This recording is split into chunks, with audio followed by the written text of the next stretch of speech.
welcome back to my channel. Today is going to be a coffee chatter video all about crazy and weird facts about St. Patrick's Day.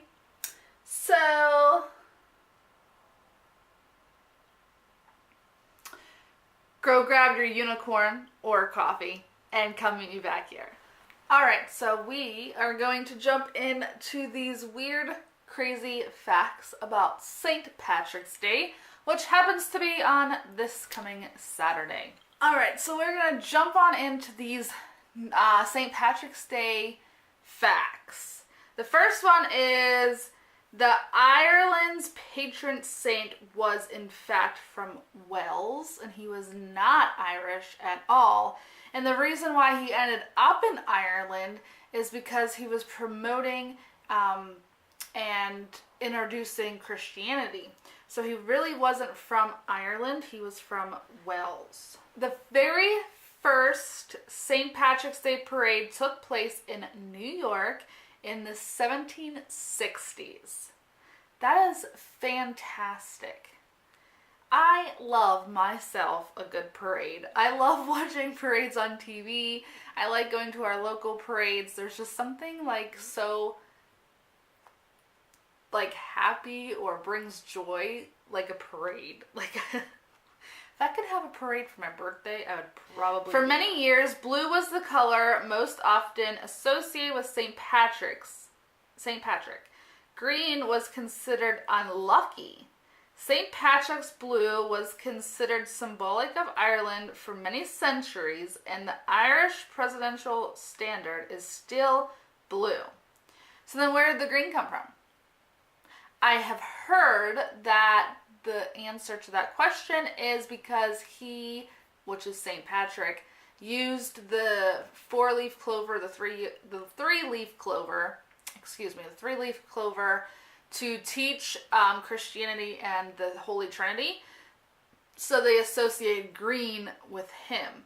So it's not green, it's actually blue. Could you imagine going to all the parades in the store to buy decorations and it's all blue instead of green? That'd be so weird. So this is something that I would love to go experience and see and really dive into. But I would really like to go see this in person, and it is the Chicago River. Of course, they use 25 pounds of dye to dye the Chicago River green every St. Patrick's Day. I think that's the coolest thing. I would love to go see that. That happens every year. The Plumbers Local 110 Union dyes the river Kelly green, and the dye lasts about 5 hours. When they very first did this dyeing of the river, they used 100 pounds compared to the 25 pounds of dye that they use today, and it lasted a whole week.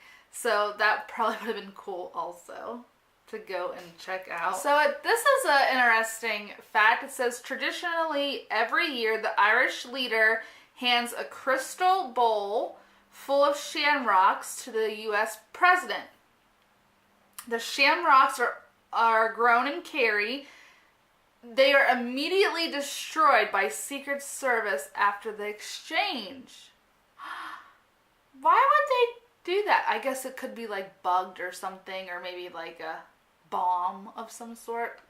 I don't know. But that's a nice gesture. Little shamrock. So Guinness has reported that 11 million pints of their Guinness is downed every St. Patrick's Day. That is a lot of beer. That's a lot of beer. I like a lot. Oh, going back to our last one about the beer, it says that for most of the 20th century, St. Patrick's Day was considered a strictly religious holiday in Ireland, which meant that the nation's pubs were closed for business. And it was considered to be a dry holiday. My, how the times have changed. That's crazy. Wow, that's changed a lot. And now it's like the holiday that promotes the most alcohol besides New Year's. So I guess it's kind of like the second one. The second. Oh, here's one that we've all heard before. This is about the snakes. It is believed to be that St. Patrick has driven out all the snakes of Ireland, but indeed there was no snakes to begin with because Ireland has such crappy weather. So I guess their weather is so miserable that it cannot withstand the snakes living there. The snakes can't withstand living there, which is very interesting. Yeah, it says that Ireland was too cold to host any reptiles, and the surrounding seas have starved off serpents. Okay. That's great. That'd be great to not have like any reptiles. Too bad there was like a place like had no bugs, like no like spiders. Can I sign up for that? I want to go live there. Yeah. Mm-hmm. Yes. It says here if we collected all the bar tabs on St. Patrick's Day, that's tips for the bartenders and all the drinks, it would equal $245 million. That's crazy. That's a lot of money. Oh, it says, there are no female leprechauns. Don't be fooled by any holiday decorations showing lady leprechauns. In traditional Irish folktales, there are no female leprechauns, only little, attired little guys. That's very interesting. So then how do these leprechauns, like, reproduce? Like, there's just, like, a set amount of leprechauns and they never die? This is interesting. Now I'm going to be thinking about that at 2 a.m. when my anxiety goes crazy. I'm going to be thinking, okay, well, what happens to these leprechauns? Do they die off? Do they not die off? Are they, like, internal? Like, they just have everlasting life? And how did they get that? Oh, my. Oh, wait, there's more. It says, but the leprechaun economy is thriving. Another little known fact from Irish lore is that leprechauns earned that gold they're guarding. According to legend, leprechauns spend their days making and mending shoes. It's hard work, so you can't blame them for being territorial about their pots of gold. That doesn't tell me how they get little baby leprechauns. Oh, man. Okay. That is all the facts I have for you today on St. Patrick's Day. Weird facts, coffee chatter. I love having these because you learn so much. Like, I've learned so much and I've, like, added different things to my bucket list. Like, now I want to run a St. Patrick's Day 5K and I want to go to Chicago to see the Green River.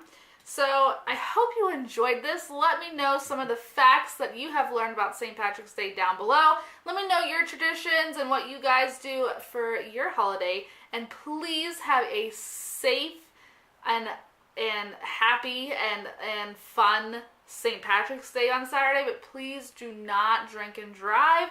There are so many ways nowadays to get home. Friends, family, Ubers, walking, just do not drink and drive, but have a great time. See you guys tomorrow. Bye.